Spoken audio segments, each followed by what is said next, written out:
Berjumpa dengan saya, Profesor Dr. Insinyur Agustinus Purnairawan dari Program Studi Teknik Mesin Universitas Tarumanegara.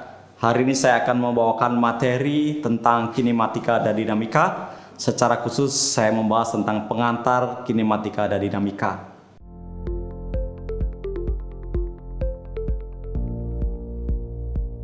Saudara semua, studi tentang gerak bagian-bagian mesin dengan meninjau lintasan, kecepatan, dan percepatan merupakan studi kinematika. Mempelajari berbagai macam gerak relatif suatu benda terhadap benda lain. Gerak relatif ini sangat perlu dipelajari karena kita bisa menganalisis satu pergerakan di mesin sehingga kita bisa menentukan kinerja dari satu mesin itu. Langkah awal dengan menggambarkan suatu mekanisme ke dalam bentuk yang sederhana. Mengapa sederhana? Supaya kita bisa memahami secara mudah gerakan-gerakan kinematika dan dinamika di dalam permesinan itu. Kita lihat sekarang dinamika. Dinamika adalah suatu ilmu yang menentukan gaya-gaya yang terjadi akibat bergeraknya suatu benda. Dengan memanfaatkan hasil analisis kinematika untuk menghitung gaya yang bekerja pada suatu komponen mesin. Jadi kalau kinematika berbicara tentang gerak, kecepatan-percepatan, kemudian dinamika memanfaatkan hasil-hasil dari kinematika, kita akan menghitung gaya-gaya yang bekerja dalam permesinan itu. Kita gambarkan dalam sebuah ilustrasi sederhana bahwa sebuah benda yang bergerak pertama mempunyai lintasan, kedua adalah kecepatan, ketiga percepatan, dan ini pelajaran tentang kinematika. Kemudian benda bergerak yang memperhitungkan gaya itu akan menghasilkan suatu dinamika. Jadi kinematika dan dinamika suatu yang sangat berhubungan karena ini satu rangkaian dalam satu kegiatan permesinan.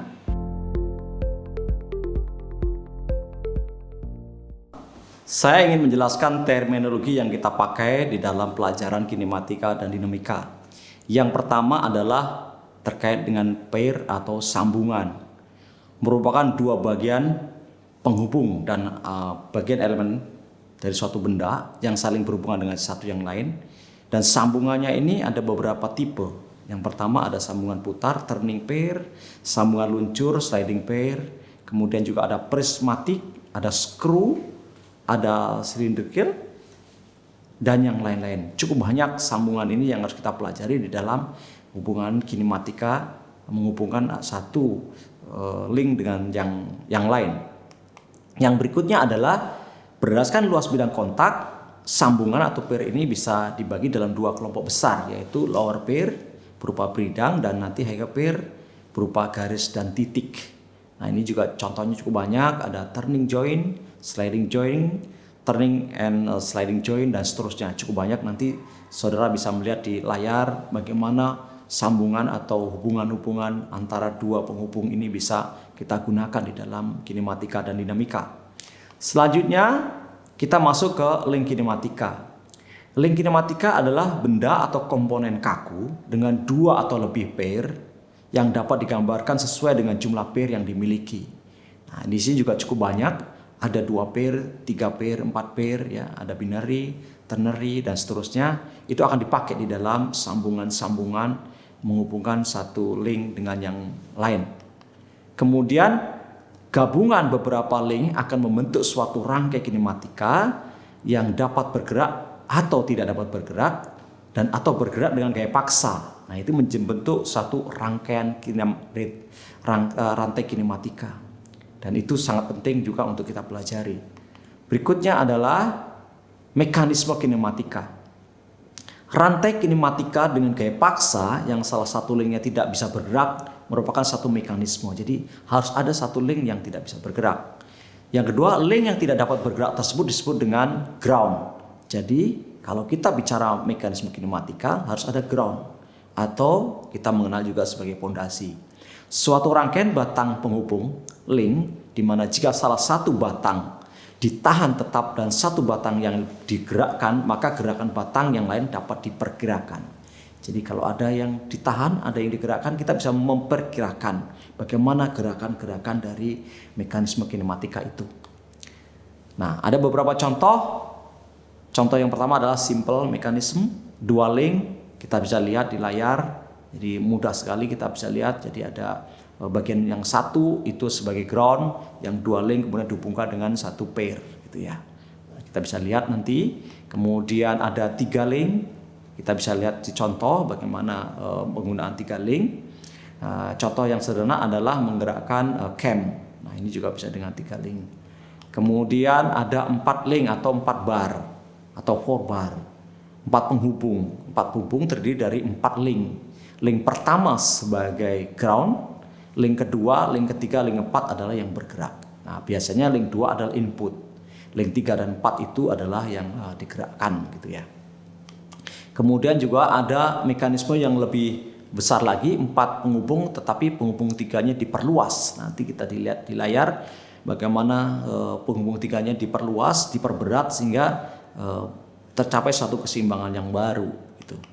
Yang berikutnya adalah 6 link. Nah, 6 link ini lebih complicated lagi karena kita bisa menggunakan metode yang lebih advance di dalam menganalikan analisis. Biasanya kita menggunakan metode Watt linkage ya. Jadi itu juga harus kita pelajari secara lebih detail. Kemudian juga ada mekanisme Stephenson, kemudian juga ada gabungan-gabungan link-link tersebut menjadi suatu mekanisme. Nah, gabungan yang lebih luas lagi dari mekanisme akan membentuk suatu mesin. Nah, ini kita lihat contoh di layar mesin 4 tak yang biasa digunakan untuk motor bakar, baik misalnya motor bakar bensin yang selalu kita lihat untuk mobil, sepeda motor. Kita bisa lihat bagaimana ada hubungan antara link satu dengan yang lain kemudian terikat secara baik dan mereka bisa bergerak kalau ada gaya paksa. Nah, ini contoh dari gerakan link-link kinematika di dalam motor bakar 4 langkah. Di situ kita lihat ada gerakan cam, ada gerakan katup, ada gerakan force engkol, ada gerakan batang penggerak, dan ada gerakan piston menjadi satu rangkaian. Jadi mesin 4 langkah berarti 4 kali gerakan menghasilkan satu energi. Nah, kita bisa lihat bagaimana kombinasi gerakan antara force engkol, kemudian batang penghubung, kemudian juga piston dan mendorong di ruang bakar di situ, kemudian katup buka dan katup buang bergantian bergerak. Kita juga bisa melihat aplikasi yang lain adalah mesin-mesin pemotong kertas. Kita sering melihat pada saat kita fotokopi, mencetak buku dan seterusnya ada mekanisme kinematika yang diimplementasikan dalam mesin potong. Kita lihat di layar mesin potong bekerja dengan baik. Di situ ada motor listrik, kemudian menggerakkan satu flywheel atau roda daya, kemudian dihubungkan dengan mekanisme kinematika dan dia akan terhubung dengan pisau yang akan memotong dari kertas. Jadi sederhana sekali dan ini akan sangat menolong dalam pekerjaan hari-hari kita. Berikutnya yang kita bisa lihat adalah wiper. Nah, kita menggunakan di mobil bagaimana gerakan wiper kiri dan kanan secara simultan bergerak dengan rapi, tidak bersaling bertabrakan, dan itu menggunakan semua mekanisme kinematika. Jadi ada bagian dari crank yang mendorong, kemudian ada yang menarik balik, dan seterusnya. Ini juga mekanisme kinematika yang kita nikmati setiap hari. Berikutnya yang kita bisa lihat lagi adalah mesin punch atau mesin pembuat lubang. Nah, ini juga banyak digunakan di dalam kegiatan sehari-hari. Kalau Anda melihat mesin punch yang sederhana adalah mesin pembolong kertas. Itu juga mesin punch manual. Tapi mesin punch yang besar-besar biasanya digunakan di industri. Misalnya industri otomotif untuk membuat lubang di dalam membuat bodi atau membuat pintu mobil dan seterusnya. Itu juga menggunakan mekanisme kinematik. Kita bisa lihat penyederhanaannya. Di situ ada crank, kemudian ada coupler, kemudian juga ada bagian punch-nya sendiri. Nah, di situ ada mekanisme gerakan link-link dan juga ada mekanisme gerakan secara sliding di piston. Kemudian kita bisa lihat selanjutnya adalah mekanisme klep atau katup yang tadi kita lihat pada motor bakar, tapi penggunaannya bisa lebih luas dari sekedar di motor bakar. Kita lihat mekanisme klep atau katup, kita membutuhkan apa?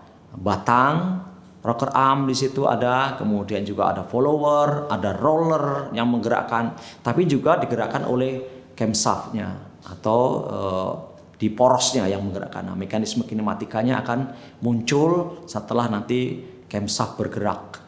Nanti secara periodik katup akan terbuka dan tertutup karena nanti pada saat camnya sedang turun, yang bekerja adalah spring atau pegas. Dia akan membuka atau menutup. Ini satu mekanisme yang luar biasa yang membantu kita di dalam pekerjaan kita sehari-hari. Berikutnya kita contoh lagi adalah mekanisme di dump truck. Dump truck kita tahu dengan sebagai alat berat membawa beban yang berat sekali, kemudian dia bisa mengangkat, kemudian juga untuk melepaskan beban yang besar tadi dengan tonase yang besar, dan semua dikendalikan dengan mekanisme kinematika yang juga lebih kompleks. Karena di situ ada hidrolik yang bekerja, di samping juga link atau mekanisme kinematika biasa yang bekerja.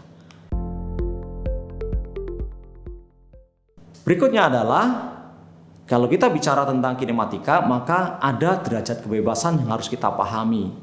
Kinematika tidak sebebas yang kita bayangkan karena bagaimanapun gerakan itu harus dibatasi. Derajat kebebasan adalah sesuatu yang menyatakan berapa banyak arah gerakan yang dimiliki oleh suatu benda atau link atau mekanisme dalam gerak bidang atau ruang, atau disebut juga degree of freedom DOF. Jumlah masukan untuk menghasilkan luaran tertentu dalam mekanisme kinematika. Nah, biasanya DOF untuk gerak bidang itu bisa sampai 3, gerak ruang bisa sampai 6. DOF atau degree of freedom atau derajat kebebasan akan sangat berkurang tergantung jenis dan jumlah sambungan yang dimiliki.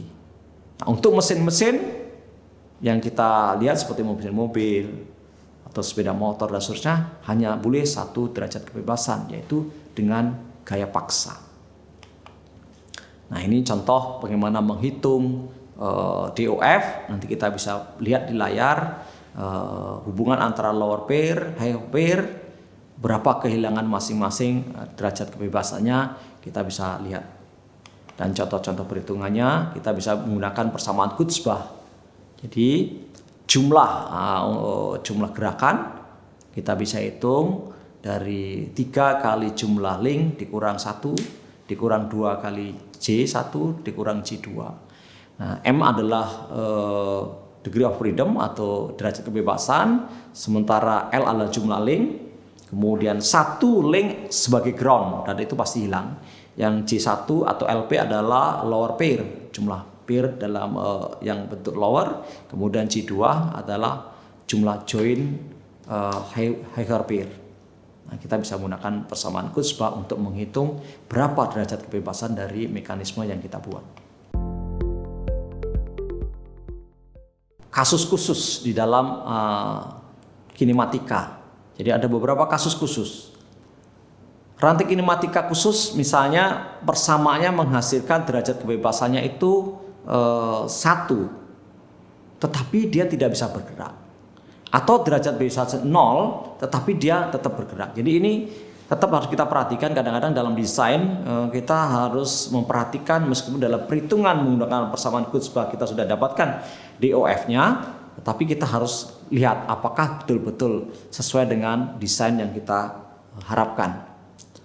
Ini contoh-contoh kasusnya yang bisa kita lihat. Rantai kinematika dengan beberapa link digabung dalam suatu titik. Misalnya L adalah sebuah link digabung dalam suatu titik dengan lower pair. Maka jumlah pair lower pada titik tersebut adalah dihitung sebanyak J plus 1 buah. Tapi kita lihat kalau mekanisme seperti yang saya tampilkan di layar itu adalah portal. Nah, portal yang diberikan dengan batang penguat, dia akan menghasilkan fix atau derajat kebebasannya 0. Dia akan diam di tempat. Jadi kuat sekali. Ini contoh-contoh kasus khusus ya. Begitu banyak kasus-kasus khusus. Jadi kadang-kadang juga persamaan Kutzbach itu harus kita evaluasi lebih detail lagi apakah betul nanti hasilnya sudah memenuhi kriteria yang sudah kita desain. Contoh-contoh kasus yang lain cukup banyak di dalam rangkaian kinematika yang lebih luas lagi, misalnya untuk menghitung backhoe, kemudian alat berat, ya ini juga lebih complicated lagi, tetapi kita mungkin tidak akan sampai pelajari sampai di sana. Nah, kita baru pada posisi pengantar. Jadi di robotika juga kita bisa lihat, ini juga mekanisme kinematika yang sangat menarik. Berapa jumlah degree of freedom yang dihasilkan suatu rangkaian kinematika untuk robot. Nah, contoh-contoh kasusnya nanti saudara bisa pelajari, kemudian mencoba menghitung degree of freedom. Saya akan memberikan tugas-tugas untuk kalian mereview, kemudian mengerjakan itu dan menjawab persoalan-persoalan dengan persamaan-persoalan yang sudah saya sampaikan tadi. Nah, inilah sesi pertama dalam perkuliahan kinematika, dinamika. Saya berharap saudara mau mengeksplorasi lagi, kemudian membuka kembali bukunya, juga mengerjakan tugas-tugas yang sudah disampaikan, sehingga terbentuk suatu konstruksi keilmuan kinematika untuk saudara. Sesi kali ini sampai di sini, sampai jumpa di sesi berikutnya.